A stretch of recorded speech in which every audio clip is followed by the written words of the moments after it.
open it with me, if you may, in the book of Genesis. Genesis chapter 37. Amen. Sa ating mga mahal na bisita, you are always welcome here. And I pray that you would consider this church and every one of us your extended family while you are here in Taiwan. Amen. Hallelujah. Genesis chapter 37, verses 31 through 36. I will be reading in New English English Standard Version. Amen. Verse 31. They took Joseph's robe and slaughtered a goat and dipped the robe in the blood. And they sent the robe of many colors and brought it to their father and said, "This we have found. Please identify whether it is your son's robe or not." Ito yung coat of many colors. Amen. And he identified and said, Jacob said, "It is my son's robe. A fierce animal has devoured him. Joseph is without doubt torn into pieces." Then Jacob tore his garment and put sackcloth on his loins and mourned for his son many days. All of his sons and all his daughters rose up to comfort him. Amen. But he refused to be comforted and said, "No, I shall go down to Sheol to my son mourning." Meaning, mga kapatid, Jacob is telling, mga kapatid, until the very last of his breath, amen, he will be mourning for Joseph. Thus his father wept for him. Amen. Verse 36, meanwhile, everybody say, meanwhile, the Midianites had sold him in Egypt to Potiphar, an officer of the Pharaoh, the captain of the guard. Meanwhile, the Midianites had sold him in the Egypt to Potiphar, the officer of Pharaoh, the captain of the guard. Amen. Can I ask Pastora Barbie to pray for the word of God? Let's worship the Lord. Hallelujah, hallelujah, hallelujah. Lord, once again, have your way.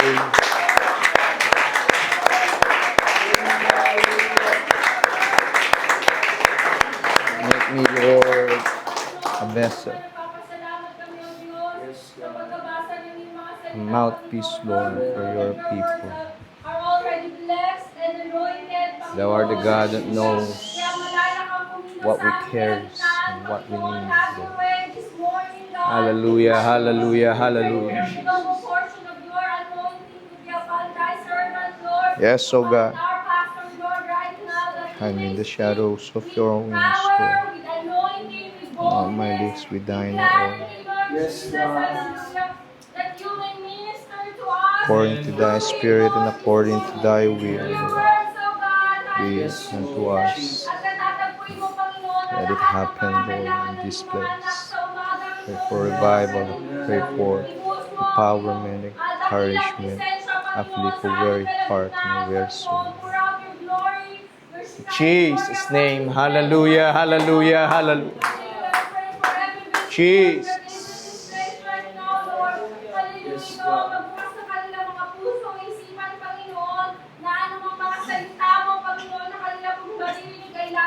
Jesus. At hindi mo sa kanilang mga puso, Diyos. Hallelujah. Have your way once again, O God, as we give you all the glory, honor, and praise. Hallelujah, hallelujah. We pray. Amen. Hallelujah. Can we clap our hands one more time? Hallelujah, hallelujah, towards our God. Yung palakpak na para sa Panginoon at hindi para sa tao. Amen. Hallelujah, hallelujah. Praise the Lord, praise the Lord. Amen. Hallelujah. And again, God brought me to this message, this assignment, mga kapatid. Amen. I firmly believe na sa lahat ng nangyayari sa ating pong bansa, sa ating mundo, mga kapatid. Amen. Sa lahat ng dako. Amen. Ito yung isang bagay na I believe na kailangan nating marinig, mga kapatid. Amen. Siguro marahil hindi man tayo maapektuhan man ngayon, mga kapatid, na nangyayari sa Middle East, but gradually Amen. Unti-unti yan, mga kapatid, it will be felt across the globe, just like the pandemic. Amen. If you still remember what it feels like and what it's like during pandemic in 2019, mga kapatid. Amen. So, we are praying, mga kapatid. So, this time, this is the perfect moment for the people of God to stand and pray for what is happening, mga kapatid, sa Middle East. Amen. Hallelujah. Amen. Hindi ko alam. Amen. But I believe this is the word of God, of the Lord this morning. And before you may sit down, allow me to lay to you my assignment, mga kapatid, with the title, Meanwhile, God. Amen. You may all be seated. Meanwhile, God. Amen. Hallelujah. Meanwhile, the word meanwhile is used to connect two contrasting action or situation occurring simultaneously. What does it mean? It is a contrast that reveals what is happening on the other side of the story at the same time. Amen. This is a true saying, mga kapatid. Amen. That there is always another story, or there is another side of the story. Sa isang kwento, mga kapatid, palaging merong kabilang portion or kabilang side, mga kapatid. Naiintindihan niyo ba ako, mga kapatid? Amen. Hallelujah. Praise the Lord. Therefore, wisdom requires that we listen carefully and understand every side before rendering judgment. Amen. Hallelujah. Kaya nga, mga kapatid, the Bible reminds us in Proverbs chapter 18 verse 13, he that answereth a matter before he heareth it, amen, it is folly and shame unto him. So hindi pwede tayo, mga kapatid, lalo na bilang isang mananampalataya, amen, na pag meron tayong narinig, mga kapatid, na kwento, amen, ito ay tunay at totoo na nangyayari. Minsan kapag medyo close sa atin at pag may nagkwento, mga kapatid, amen, paniniwalaan na natin agad. Amen. And we will render our judgment already without hearing the other side of the story.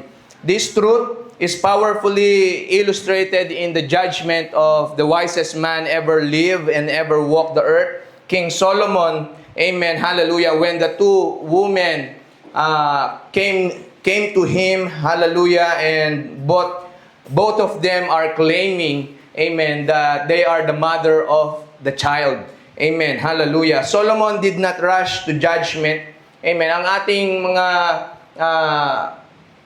decisions na ating judgment ay hindi nakabase, mga kapatid, ay mukhang dahil medyo may resemblance ang batang ito sa nanay na ito, marahil siya na yung nanay, or it will not be based on what we see, mga kapatid. Amen. But Solomon's approach teaches us that true judgment is not based on assumption, amen, not based on emotion or partial hearing, but on careful listening and also discernment and godly wisdom. So we don't quick to conclude when you have heard something or a portion of a story, because truth is often revealed when every side of the story is being told. So hindi pwede, mga kapatid, na halimbawa may sinabi sa atin, mga kapatid, ang isang tao, amen, or ang ating kapatid, mga kapatid, lalo na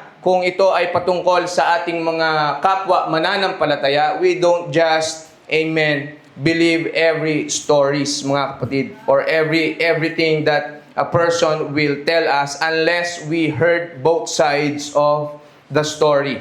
Amen. Everybody say amen. Amen. That's why, sabi nga, mga kapatid, we have a Filipino saying, amen, ang maniwala sa sabi-sabi ay walang bait sa sarili. Narinig nyo ba yun? Amen. Hindi kayo Pilipino kung hindi nyo alam yan. Amen. So we have a saying, mga kapatid, in the Philippines, ang maniwala sa sabi-sabi, walang bait sa sarili.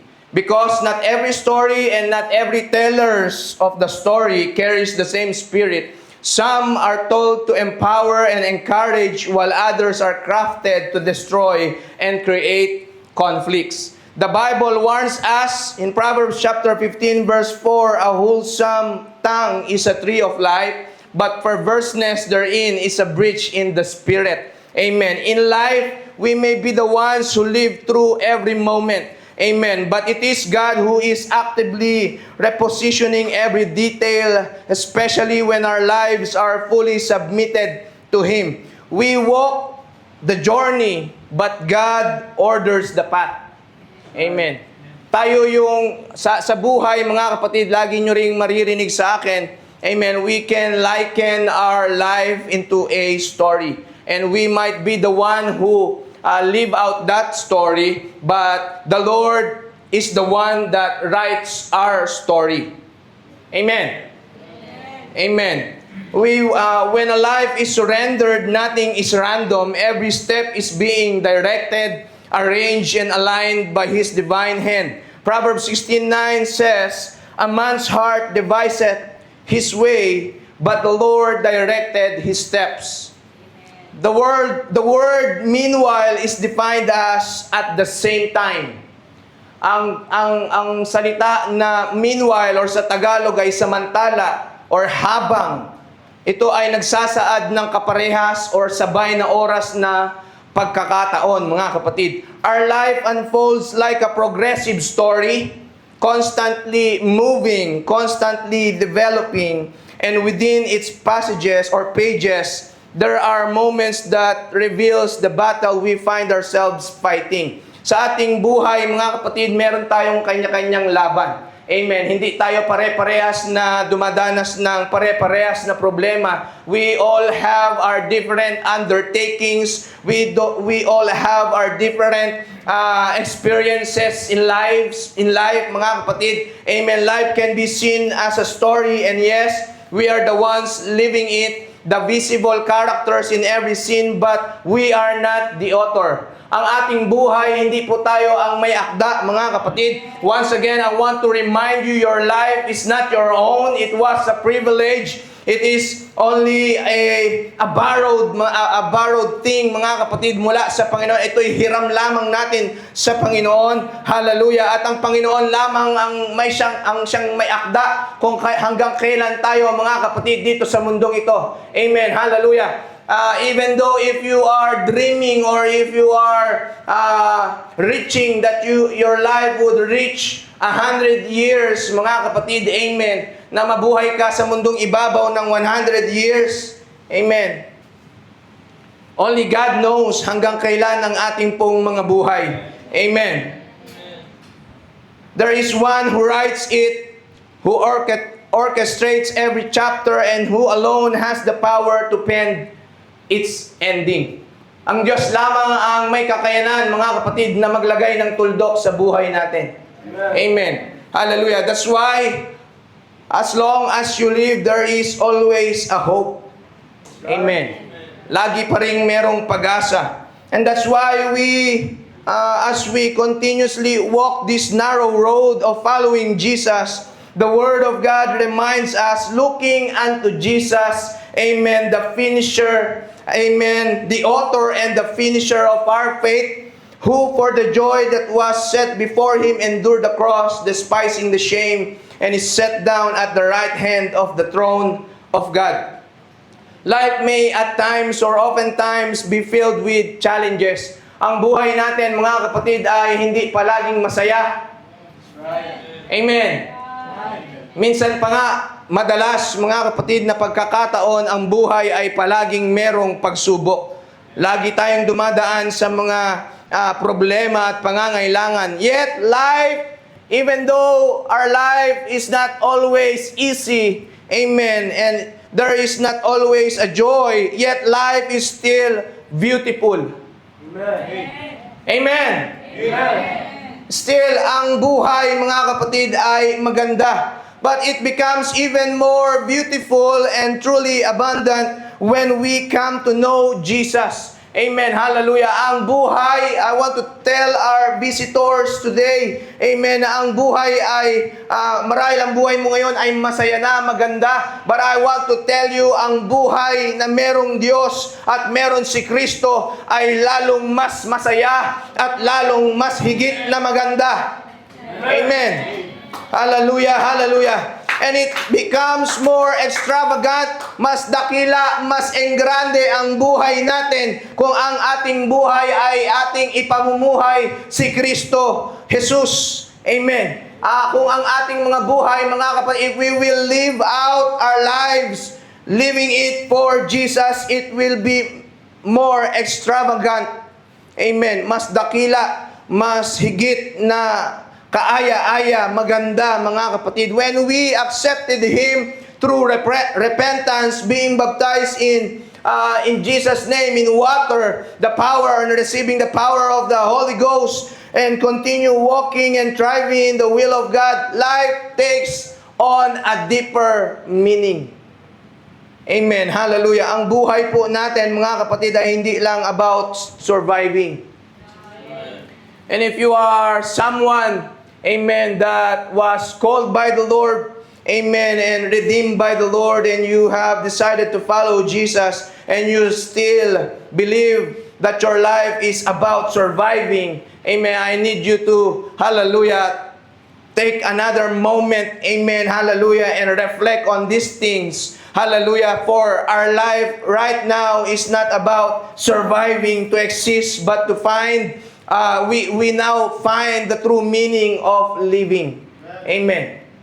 Sa mundo, merong tinatawag, mga kapatid, na YOLO. Sinong mga YOLO dito? Amen. Sabi, ano yung YOLO? Hindi ba yun yung laruan? Hindi yun yung yoyo. So, YOLO, you only live once.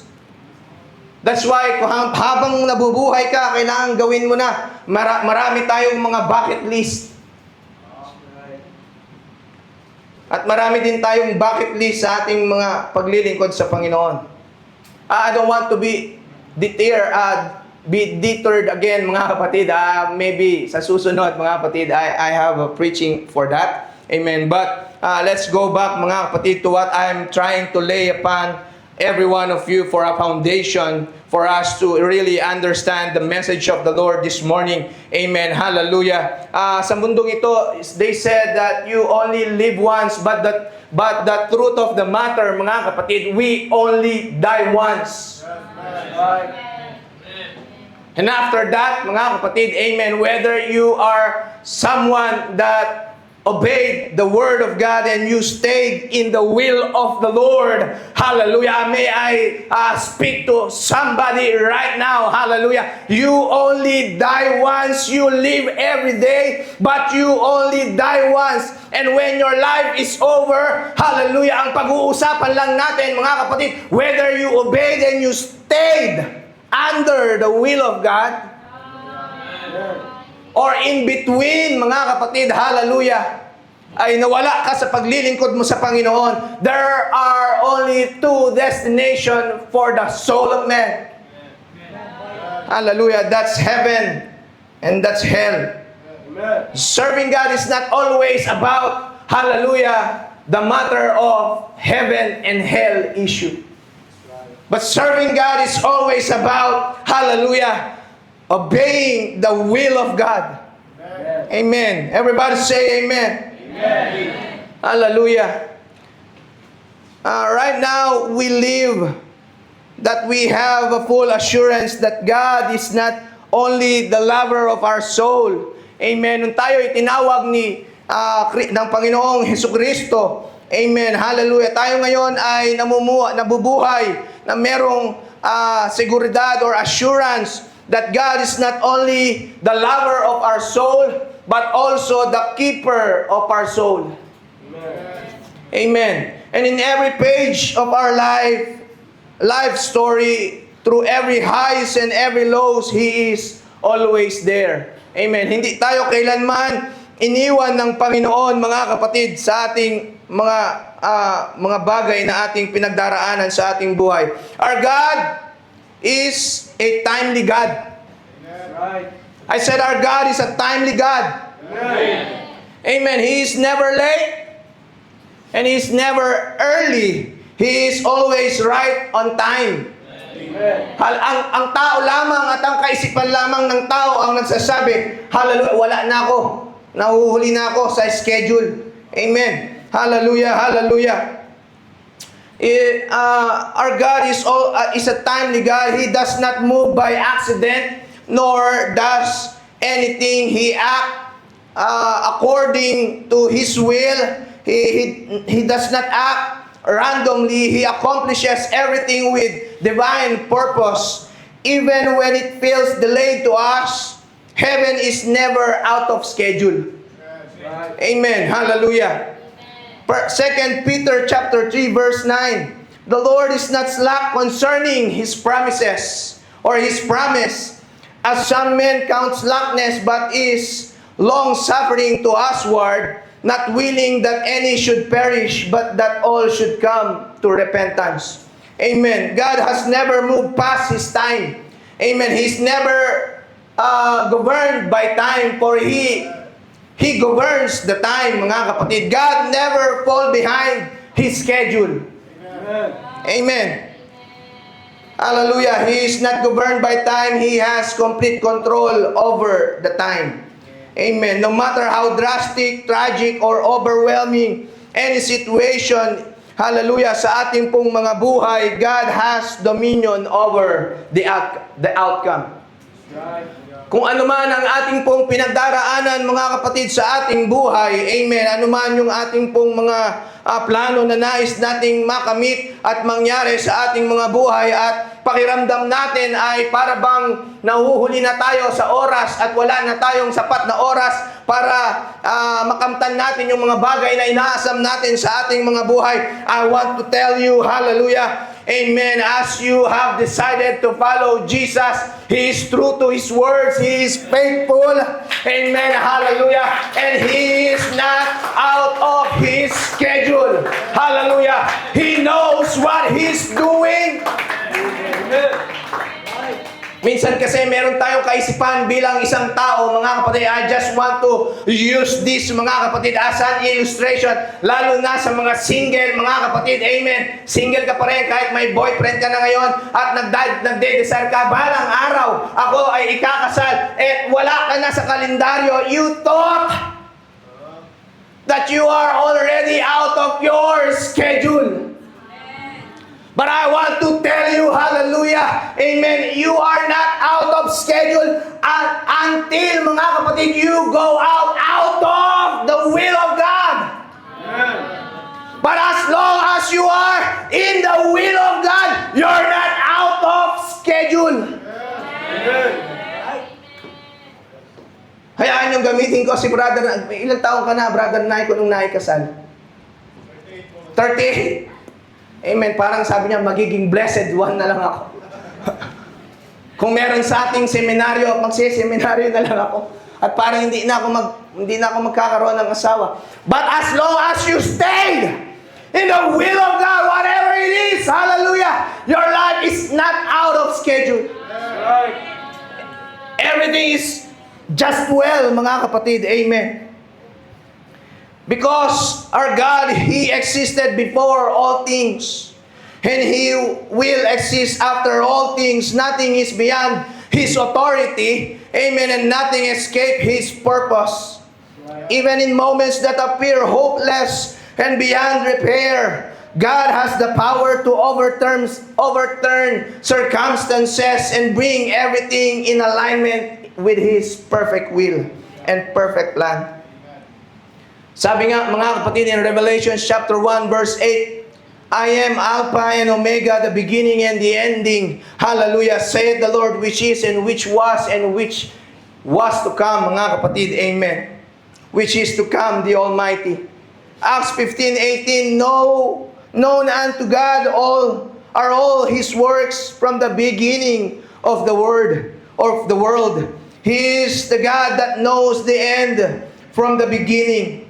One truth in life that is often neglected, mga kapatid, is this: we are called by the Lord for He has a purpose in our lives.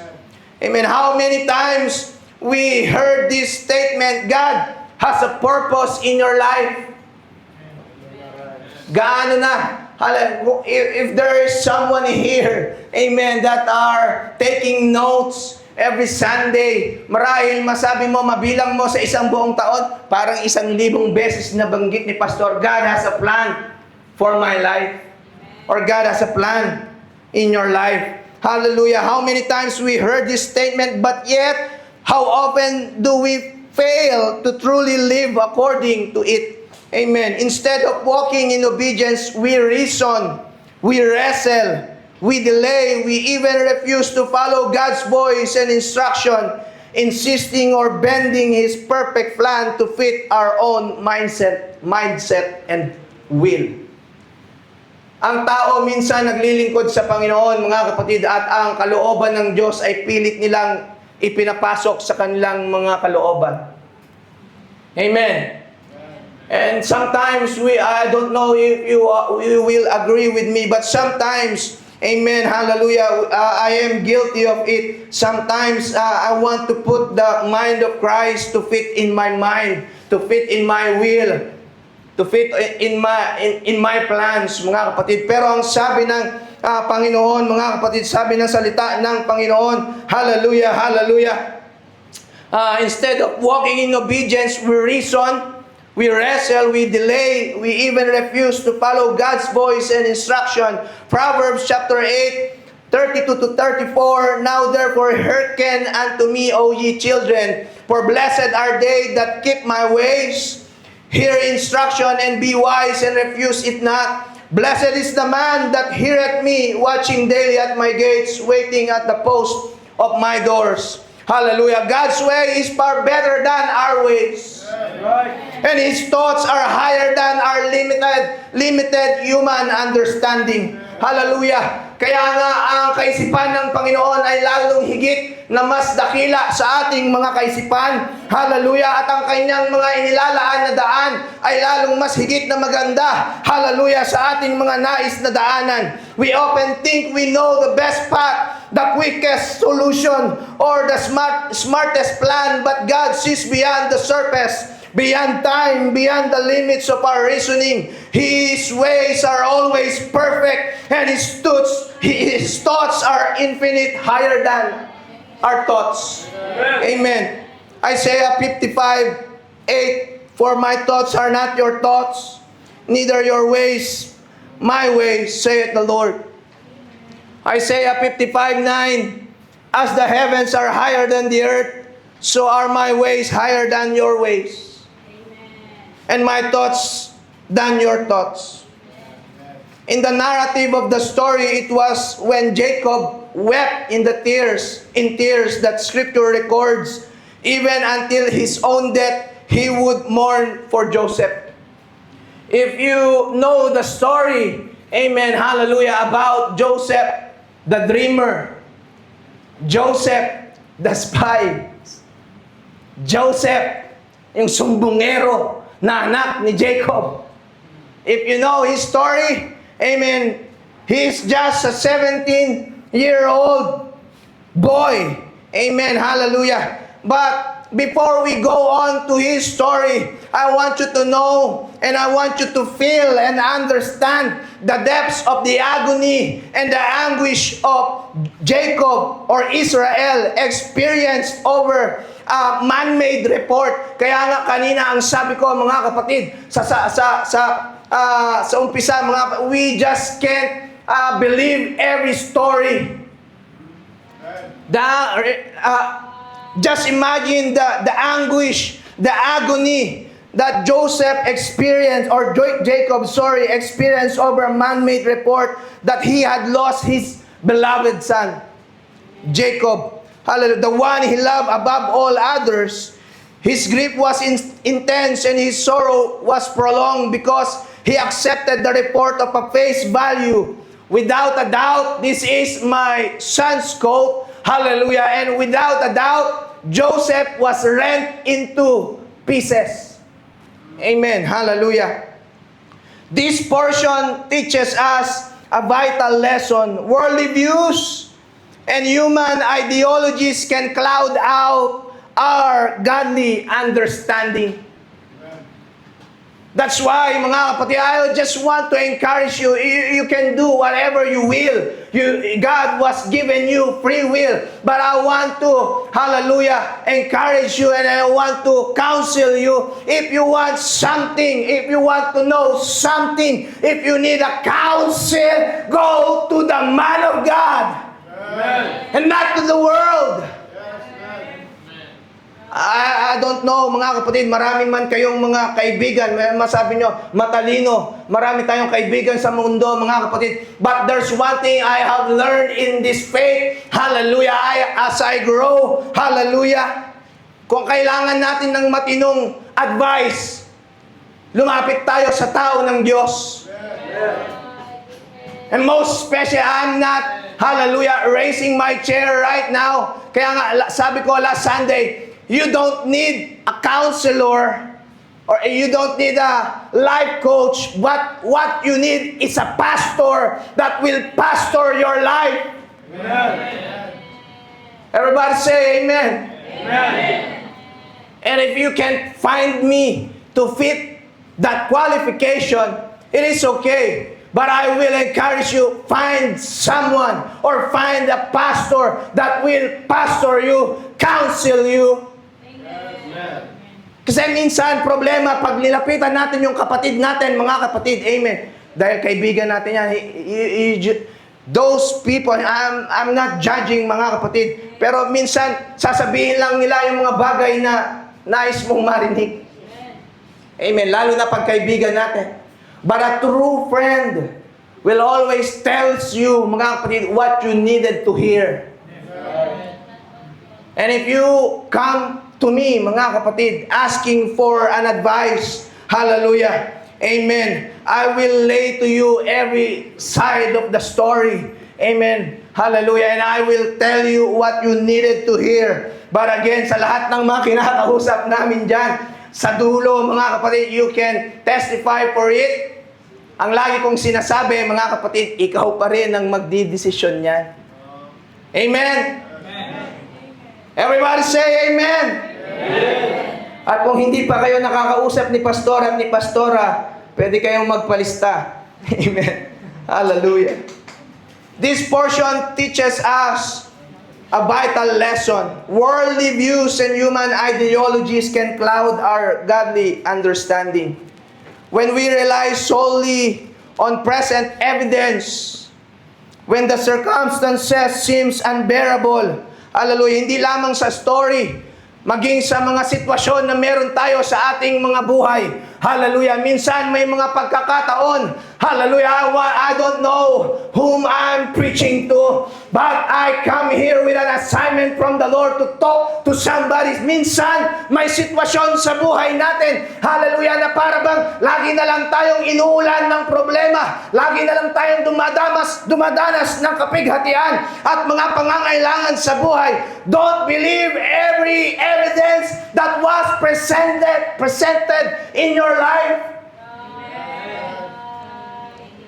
Hallelujah. Sometimes circumstances seems unbearable. It is seem for faith, or it is easy for the faith to waver. Even for someone like Jacob, who had previously witnessed and experienced personally God's power and provision. Imagine ninyo, Jacob has a personal experience of facing God face to face. When he wrestled with an angel of that was the theophany of God. That was actually the presence of the Lord. Amen. Amen. Imagine ninyo, mga kapatid, he was someone that was well-favored, mga kapatid, by the Lord. Amen. And he experienced the power, the life-changing power of God. That's why he was Jacob turned into Israel. Everybody say amen. Amen. Hallelujah. And imagine niyo yon, mga kapatid, amen, na even the most, sabihin natin, someone that really experience the very presence of God. Hallelujah, tangible presence of God, mga kapatid. Amen. Ang kanyang pananampalataya ay nanghina sapagkat there is an evidence there in his hand was presented the rented many coats of many color, mga kapatid, stained with the blood. Amen. Hallelujah. Because of his old age, his eyes failed, mga kapatid, and he just siya ay naniwala lamang, mga kapatid. Amen. He just believed the report of his sons that Joseph was devoured by an evil beast. Amen. In this vivid example of how our common enemy, mga kapatid, hallelujah, presented with a coat of many colors, torn and stained with blood, Jacob believed that Joseph had been devoured by a beast, that without a doubt his son was rent into pieces. This is a vivid example of how our common enemy, di ba natin tignan yung ating mga katabi? Hindi yan yung ating common enemy. That's not your common enemy. But our common enemy, at hindi rin, mga kapatid, si pastor yung inyong kaaway sa inyong pananampalataya at paglilingkod sa Panginoon. Amen. Salamat sa mga nag-amen. At yung mga hindi sumagot, hallelujah, from now on, I will be careful. Amen, hallelujah. You might stab me on my back. Hindi si pastor ang kaaway natin sa ating paglilingkod. Amen. Hallelujah. Praise the Lord. Amen. Medyo nabawasan yung bigat. Amen. Hallelujah. For our common enemy, the devil will often present situation designed to make our faith waver and falter.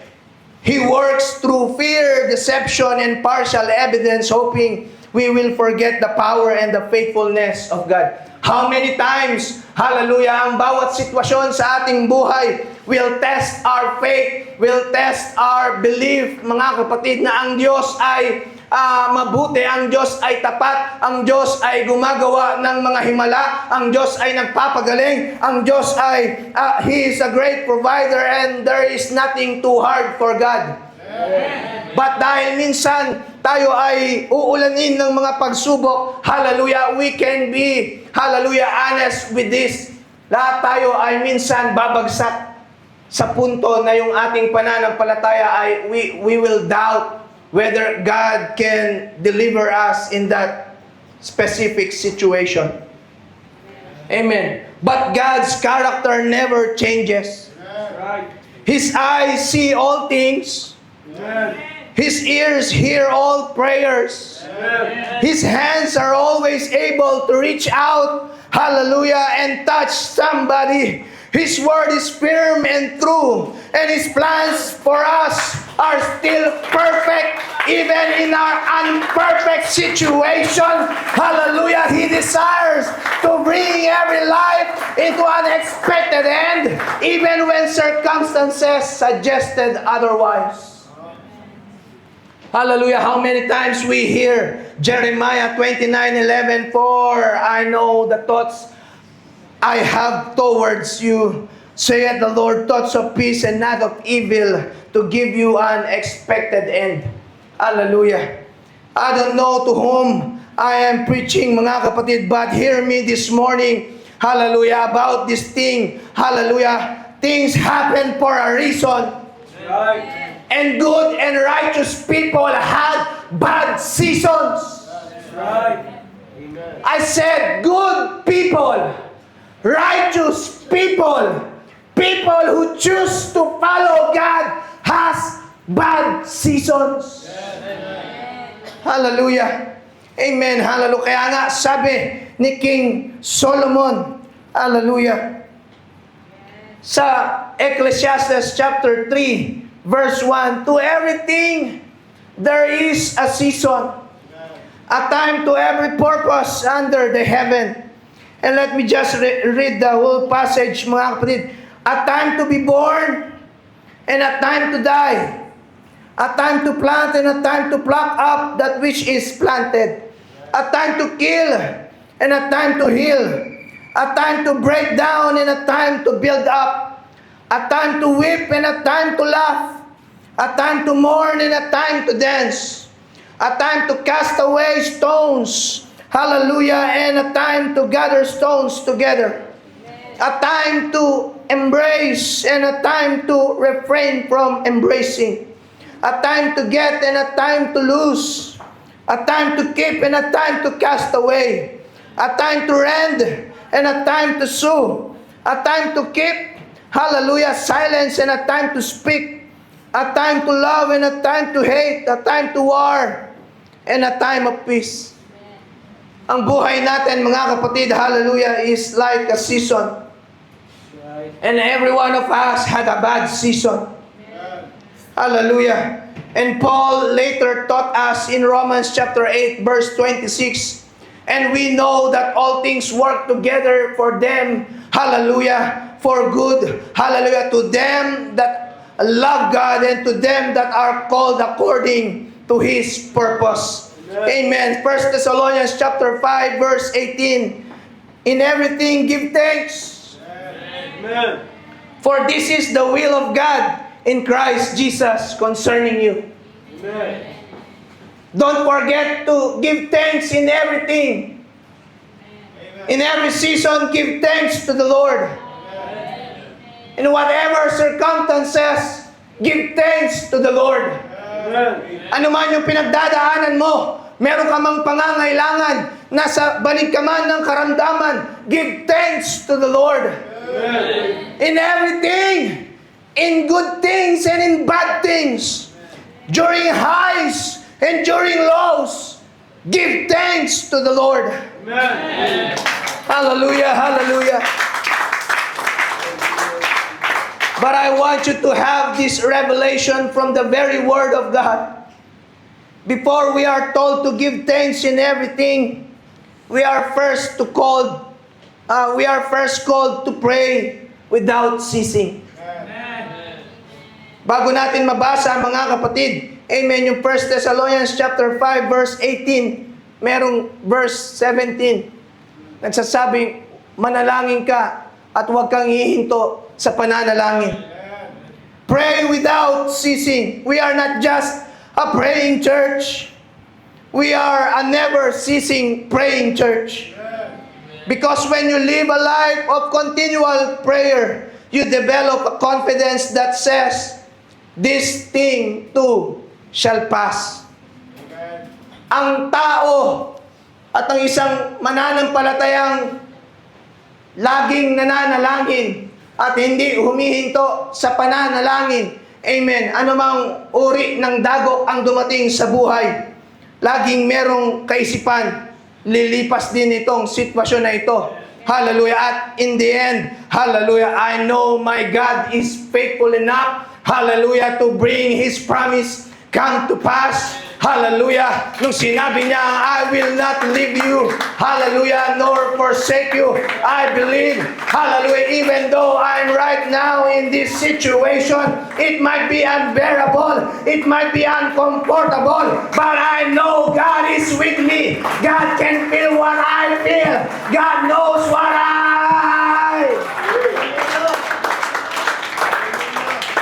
I've been experiencing this whole time. And I know this thing too shall pass. Amen. Hallelujah. Even when we don't understand what lies ahead. Amen. As long as you are not just praying, but you are praying without ceasing, God is working on the other side of the story. Ang buhay natin ay palagi ay isang istorya, mga kapatid. Amen. Hallelujah.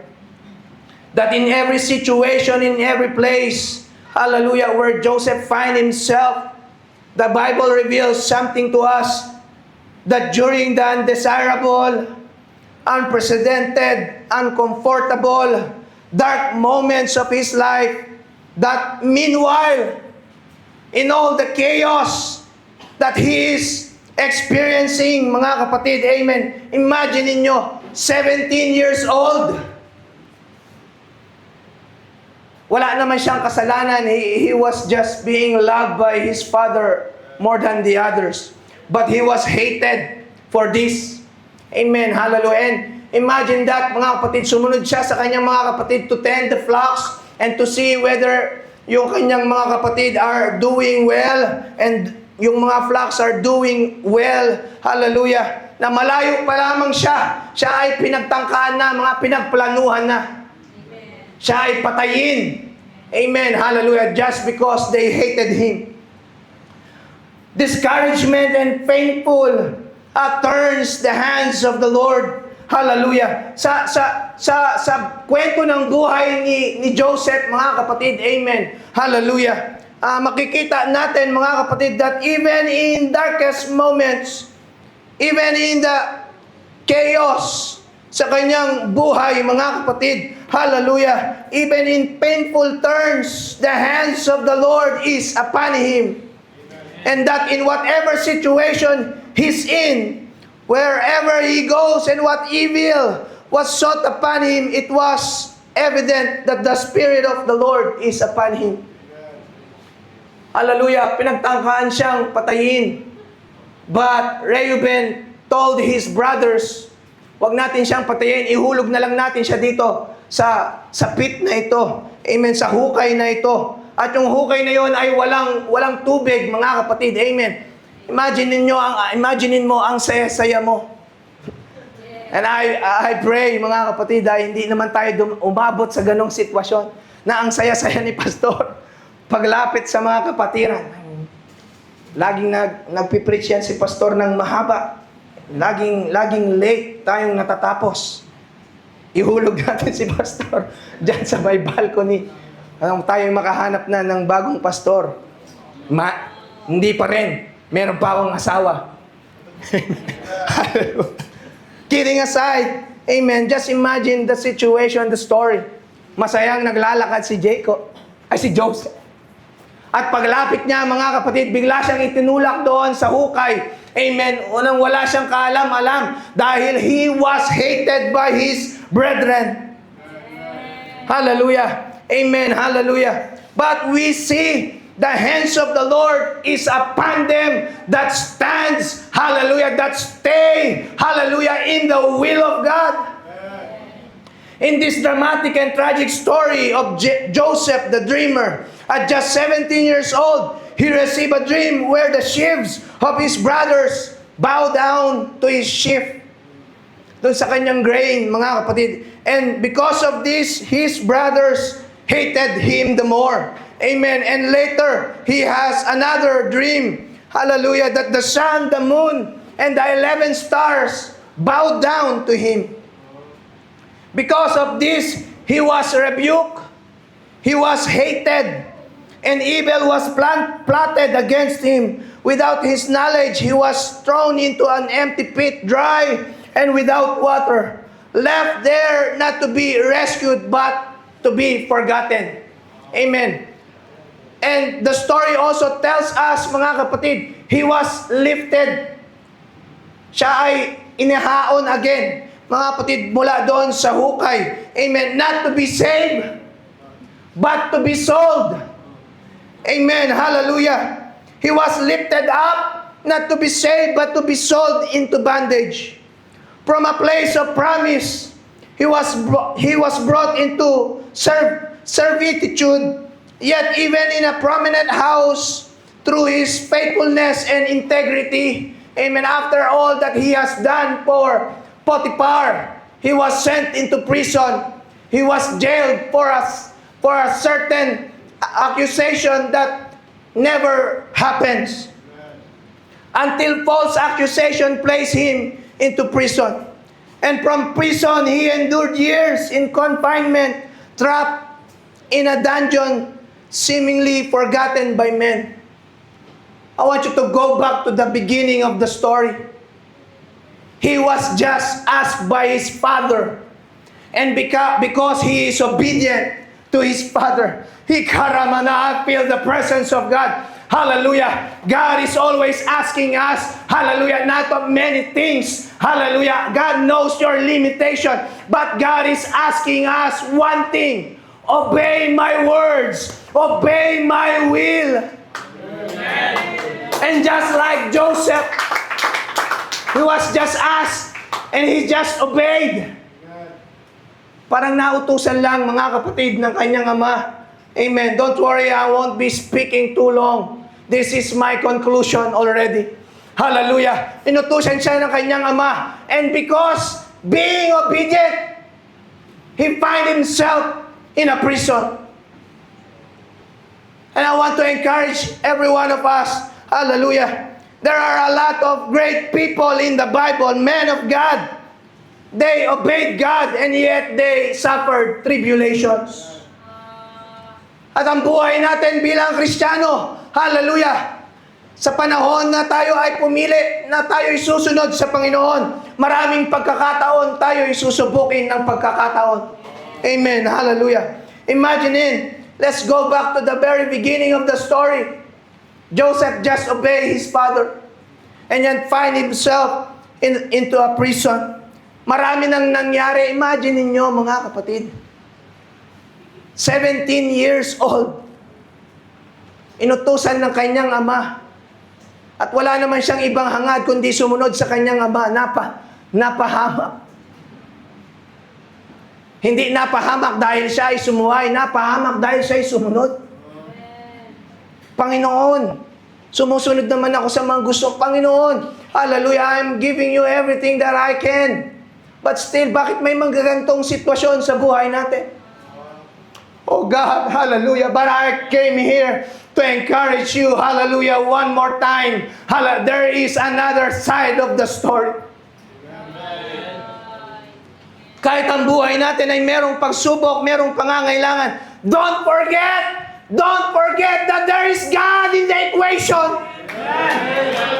There is a God who is faithful in your story. Hallelujah, hallelujah. 17 years old. Pag binasa natin yung Bible, mga kapatid, to the end of Genesis, makita natin, hallelujah, hanggang 30 years old. Bago nakita ni Joseph, mga kapatid, yung plano ng Panginoon. From the prison, he endured years in confinement. Trapped in a dungeon, seemingly forgotten by men. Meron pa nga ang instance doon, mga kapatid. Amen, na sabi niya doon sa butler, pag nai-restore ka doon sa iyong posisyon, don't forget about me. People will break their promises. But God will never break His words. I said God will never break His words. Hallelujah, hallelujah. We can see in the story, mga kapatid, amen. Siya ay pinagbili. But the hand of the Lord is upon him. He was positioned to be the head of the house of Potiphar. And Potiphar saw, mga kapatid, that the hands of the Lord is upon him because everything he do prosper. Huwag mong kalimutan, kapatid, na ikaw ay anak ng Diyos. Huwag mong kalimutan na you are already set apart. You are chosen by God. Hallelujah. Yung sitwasyon na yan na meron ka mang problema sa company, meron mang pangangailangang pinansyal, o kung ano man, hindi ko alam, mga kapatid. But I want to remind you, are the son of God. You are the daughter of the Lord. You are already the head and not the tail. But even if you are son, you are a daughter, you are a head. Hallelujah. You are not exempted of situations, circumstances in life. The shine, the true value of gold only appears when it is tried by fire. Hallelujah, hallelujah. Don't forsake those trials, mga kapatid, sa ating pong mga buhay. And don't also let these trials conclude na wala ng pag-asa sa ating pong mga buhay. Don't forget there is a God in our life story. But in the appointed time, hallelujah, Joseph was called out of prison, brought into the palace. And in a moment, God shifted everything. He was given authority not only over the palace, but over a nation. Amen. And not only over a nation, but he was made great among the nations that surrounded the nation of Egypt. Because what God had spoken in dream, God fulfilled in His time. Ako ay lubos na naniniwala, mga kapatid, nung tayo tinawag ng Panginoon, the very first time that we felt the very love of God, hallelujah, and we have received the gift of the Holy Ghost, mga kapatid, it's still fresh in my mind, fresh in my feelings. When I first received the Spirit of God, the Holy Ghost, it was during Holy Ghost explosion. Amen. Hallelujah. Because in the Philippines, mga kapatid, way back 1990, I believe 1999, hallelujah, there is an Holy Ghost explosion where every church has gathered in one place, hallelujah, for a revival. Amen. And that was the first time I received the gift of the Holy Ghost, mga kapatid. And it was still fresh in me. And I do believe, mga kapatid, strongly believe that when we have received the Spirit of God, we felt the presence of the Lord, we felt the love of God. There is something God placed in our hearts, mga kapatid. Hallelujah. There is a promise that was stored in our hearts, mga kapatid. Hallelujah. And I want to encourage you, I want to remind you about this promise, about this word, mga kapatid. Kahit na marami ka ng pinagdaanan, marami nang nangyari sa buhay mo, just like Joseph. God is faithful to His words. Hallelujah, hallelujah. I don't know exactly what you are going through, but I come here to restore this very truth for you to bear one more time. Hallelujah. God has a plan for you. Amen. Amen. And He will use any situations. He will use any circumstances, even if the enemy meant to sought evil against you, He will turn those things for your own good to lead you to the fulfillment of His promise. Hallelujah. I want you to remember, while you are suffering, meanwhile, because our life composed of two stories, the one that we are living and the one that He is writing. Hallelujah, hallelujah. I've come here to encourage somebody. Hallelujah. I don't know what exactly you are facing right now, but God brought me to this message while you are suffering. Meanwhile, God is intervening divinely to the place, hallelujah, to place you where you needed to be. Whatever your situation, remember that meanwhile, God is working. No matter the heartache right now, hallelujah, meanwhile, hallelujah, God is mending. No matter how hard it was, meanwhile, God is preparing a way for you. Hallelujah. No matter how impossible things are, meanwhile, God is preparing another miracle for you. Meron mang pagsubok, meron mang problema, meron mang pangangailangan ngayon sa kabilang banda, sa kabilang storya, mga kapatid, hallelujah, God is already preparing another testimony to ever told once again, hallelujah. At ang gagamitin niya ay ang buhay mo, mga kapatid, para patunayan, hallelujah, ako pa rin ay Diyos. Ako pa rin ay hindi natutulog, hindi pa rin nagbago ang pag-ibig ko sa iyo, hindi pa rin nabawasan ang aking kapangyarihan. Ako pa rin ay, come on somebody, ako pa rin ay totoo, hallelujah, sa aking mga salita. Ako pa rin ay tapat, hallelujah, ako pa rin ang nag-iisang Diyos na makapangyarihan at kayang gumawa ng mga imposibleng bagay. Hallelujah, hallelujah. That even when the evidence is disheartening, meanwhile God is creating another testimony to be told. Hallelujah. So dear precious saints of God, hallelujah, continue to trust in the Lord. Hallelujah. Don't miss the ending of your story. Hallelujah. I said, don't miss the ending of your story. Oh God, hallelujah. Hallelujah, hallelujah, hallelujah. Isang bagay na hindi sasaklawan ng Panginoon ay ang ating mga sariling mga kalooban. We are free to decide for our own, for God has given us the free will. You may have a good life out of the will of God, out of the perfect will of God. Pwede mong ipilit ang nais mong gustong mangyari sa buhay mo, but I've come here right now talking to someone. Hallelujah, hallelujah. Don't miss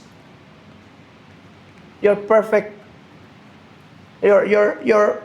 ending of your life story. Just like Joseph. One powerful truth, mga kapatid. Amen. Hallelujah. And this, let me just end this preaching to this, mga kapatid. Sa story ni Joseph, makita natin yung mga bagay na nangyari sa kanya, mga kapatid. Mga bagay na hindi niya naman inakalang mangyayari, hindi niya inaasahan. Amen. Punta ka ng Taiwan, I don't know, mga kapatid, maraming nangyari sa iyo dito sa Taiwan. Amen. At marami pa rin mga bagay na nangyayari at pagsubok na dinadanas, mga kapatid. But one thing I want you to, hallelujah, get from the story of Jacob, or of Joseph. Joseph didn't seek for explanation. Mabasa natin yung storya niya. Never we can read in the Bible that Joseph, in his alone time with God, asked the Lord, why this happened to me? He didn't seek explanation. He just kept clinging to the dream. He just kept on trusting the Lord, not a single murmuring and a question. Hallelujah, from the Lord. Hallelujah, Jesus. Hallelujah, from the Lord. Hey, there's no question from the Lord, but despite of his present undertakings, he was remained faithful, trusting the ways of the Lord. Amen. Kapatid, amen. Hallelujah. I know you are devising your own ways. You are planning for your own plan, for your own future. But I want to tell you this morning, hallelujah, don't miss out the plan of God. Don't miss out the will of the Lord. Continue to trust in His ways. Continue to trust in the ways of God rather in your own way. Minsan, may mga bagay na hindi natin kayang ipaliwanag, mga kapatid. Amen. But I want you to trust the Lord. When things are the hardest to bear, don't quit. Don't quit trusting the Lord. Because meanwhile, in your story, if you have a prayer, mapakatagal na nung panalangin mo, mga kapatid. Amen. We spent 10 years waiting for this day to be here in Taiwan, mga kapatid. It seems like, Brother Chris, that our names written in the prayer request, it will never come to pass. It will never happen. Every year we are always denied for our resident visa, mga kapatid, missionary visa. But I want to encourage you, keep on clinging to the promise of God. I want to close right now, mga kapatid. Amen. Still remember the thing, mga kapatid, na aking ginawang, what I bargained before the Lord, mga kapatid, bago ako umuwi. Can I have your attention, please? Amen. Before my contract ends, mga kapatid, sa Taiwan, as I work here for 3 years, I bargained to the Lord. Sabi ko, kung hindi mo ako pababalikin para magtrabaho, tawagin mo ako sa ministry. Amen. Hallelujah. And there is, I only have 1 month before my contract expired. And during that 1 month, same time, same moment, I found myself wake up every 3 a.m. in the morning, weeping. And there is this something God has put in my heart. I will bring you again back to Taiwan. Not to work, but to work in the ministry. I just want to encourage every one of you. Hallelujah, hallelujah. I know you have prayers, you have things that you want to happen in your life. Hallelujah. Yung narinig mo, kapatid, na mula sa tinig ng Panginoon, hindi iyan kathang-isip, hindi iyan guni-guni, but it was the very presence of God telling you, this is my promise, this is my plan. Hallelujah. Kahit gaano pa kahaba ang mga pagdadaanan mo, kapatid, remain faithful to the process. Remain faithful, trusting the Lord. Hallelujah. I am a testimony. We are a testimony. Hallelujah. Not kahit gaano pa katagal. Hallelujah. Ang igugol natin. When God declares something, He will bring it to pass. Kaya kung meron ka mang pagsubok ngayon at marahil masabi mo, parang hindi na nagbago ang estado ng buhay ko. Hallelujah! I want to break that perception right now in the name of Jesus. This is not the will of God. The will of the Lord is to prosper you, to bless you and not to harm you. The will of God is not an evil thing in your life. The will of God is to give you an expected end. But there's one thing God wants from us. He wants us to remain faithful in the process. Kahit yung mga panahon ay nagsasabing hindi na darating. Hallelujah. We believe in the report of the Lord. We don't put our confidence in men, but we put our confidence in the Lord. We cling on to the promise of the one that keepeth promise. He's still a promise-keeping God. Can we all stand? Hallelujah, hallelujah. Hindi ko alam mga kapatid.